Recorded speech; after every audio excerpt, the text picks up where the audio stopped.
હાલ એક ખૂબ જ દુઃખદ સમાચાર સામે આવી રહ્યા છે। ગુજરાતના બગસરાના મુંજિયાસર ગામની એક પ્રાથમિક શાળામાં બનેલી એક ચોંકાવનારી ઘટનાએ સમગ્ર રાજ્યને હચમચાવી નાખ્યું છે।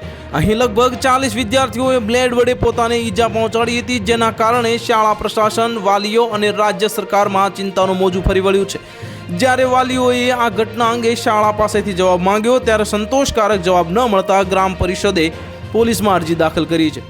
આ પ્રાથમિક તપાસમાં જાણવા મળ્યું છે કે આ ઘટના ધોરણ 5, 6 અને ધોરણ 7ના વિદ્યાર્થીઓ વચ્ચે બની હતી અને જો કે હજુ સુધી એ સ્પષ્ટ નથી કે બાળકોએ સ્વેચ્છાએ પોતાના ઈજા પહોંચાડી હતી કે કોઈ બાહ્ય દબાણ હેઠળ આવું કર્યું હતું। આ સમગ્ર મામલાની સત્યતા જાણવા માટે જે શાળામાં લગાવેલા સીસીટીવી ફૂટેજની તપાસ કરવામાં આવી રહી છે। જ્યારે બાળકોને તેમના માતા પિતાએ આ વિશે પૂછ્યું ત્યારે તેઓએ કહ્યું કે શિક્ષકોએ તેમને કંઈ પણ કહેવાની મનાઈ ફરમાવી હતી। આ બાળકોને મૌનથી આ બાબત વધુ શંકાસ્પદ બની ગઈ છે। જ્યારે વાલીઓને શાળા તરફથી યોગ્ય જવાબ ન મળ્યો ત્યારે તેઓ શાળામાં ગયા અને જવાબો પૂછ્યા પણ તેમને કોઈ નક્કર માહિતી મળી નહીં। આ પછી માતા પિતાએ ગ્રામ પંચાયતની મદદથી પોલીસમાં ફરિયાદ નોંધાવી છે અને સમગ્ર મામલાની વિગતવાર તપાસની માંગ કરી છે।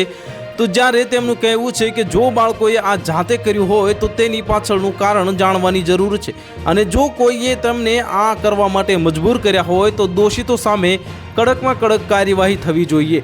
તો હાલ માટે આટલું જ। મળીશું નવી અપડેટ સાથે। જો તમને અમારા વિડીયો પસંદ આવતા હોય તો વિડીયોને લાઇક કરી દેજો, ચેનલને સબસ્ક્રાઇબ કરી બાજુમાં આવેલા બેલ આઇકનને દબાવી દો જેથી તમને આવા સમાચારની અપડેટ મળતી રહે।